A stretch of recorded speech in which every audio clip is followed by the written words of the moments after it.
Salut! Dans la dernière vidéo, je t'ai parlé du burn-out. Si tu ne l'as pas vue, je t'invite à aller la regarder pour une meilleure compréhension des différents types de souffrance au travail. Je vais te mettre le lien dans le descriptif de cette vidéo. Aujourd'hui, je vais te parler de deux situations au travail qui peuvent être dangereuses pour ton bien-être psychologique. La mise au placard et la perte de sens.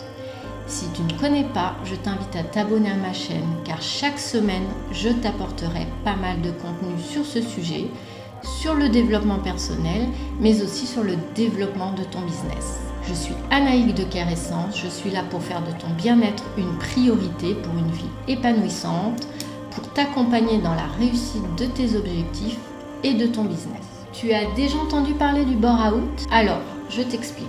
C'est également un syndrome d'épuisement professionnel par l'ennui cette fois-ci et non pas par le stress comme le burn-out. Alors, on est d'accord, on est tous passés par des phases d'ennui au travail parce qu'on ne va pas se mentir, parfois le travail c'est ennuyeux et on aimerait mieux être à la maison. C'est pour cela que les premiers signes sont assez légers et peuvent parfois passer inaperçus au tout début. Alors méfie-toi sans être paranoïaque bien sûr ni hypocondriaque.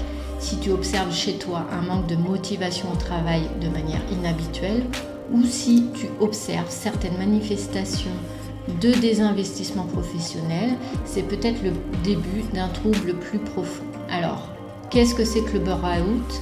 Il va aller au-delà de ce sentiment d'ennui. C'est en fait un fait avéré lié au manque d'occupation, un manque réel de travail.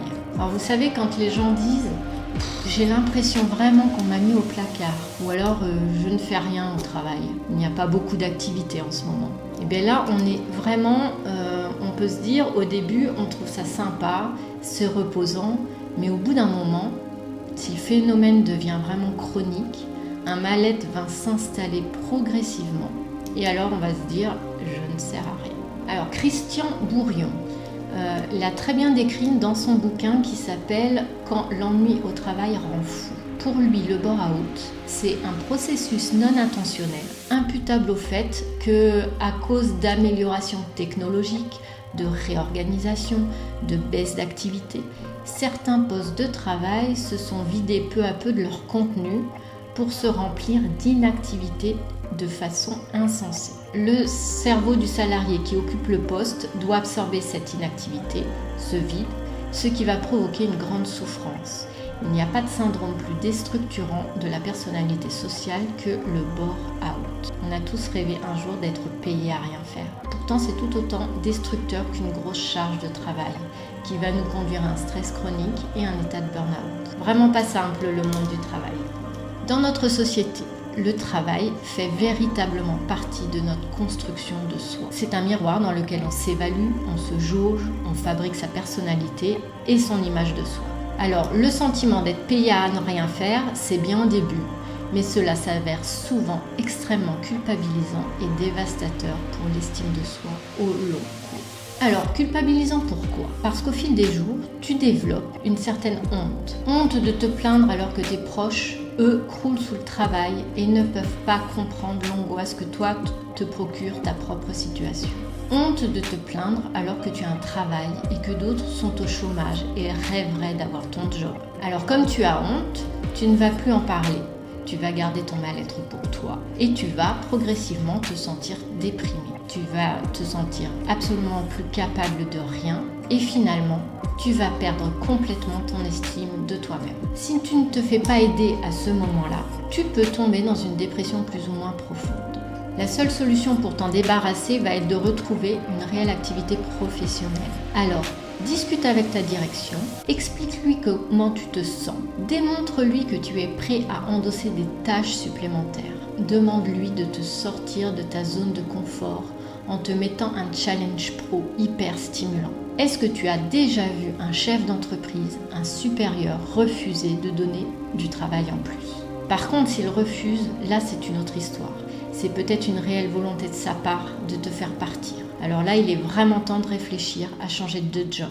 Voilà, Maintenant, nous avons vu ensemble les risques psychosociaux du burn-out et du bore-out. Je vais évoquer avec toi maintenant le burn-out. Il n'est pas vraiment encore connu. Pourtant, ce syndrome gagne de plus en plus de travailleurs, notamment dans le monde de l'entreprise et de la santé, on le verra un petit peu après. Mais qu'est-ce qui la différencie des deux précédentes ? Comme on l'a vu, le burn-out se manifeste par un épuisement dû à une charge de travail trop importante. Le bore-out, à l'inverse, dû à une sous-charge de travail. Le burn-out, lui, se manifeste par un sentiment de perte de sens dans son travail.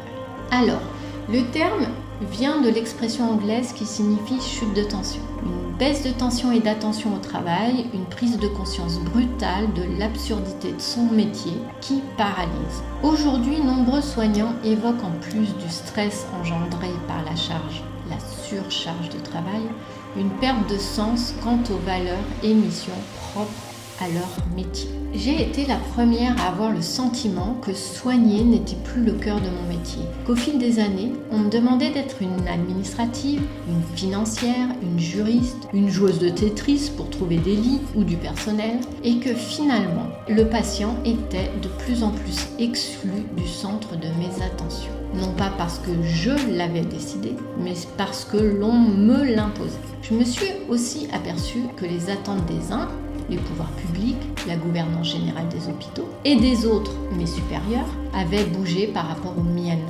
Depuis longtemps, ce mal-être s'installait, mais j'étais dans une phase de déni et surtout, je ne connaissais absolument pas les signes du burn-out. J'ai compris seulement récemment, bien après mon burn-out, que je ne souffrais pas uniquement de stress. Il y avait une réelle inadéquation entre ma valeur travail et le virage que le système de santé prenait.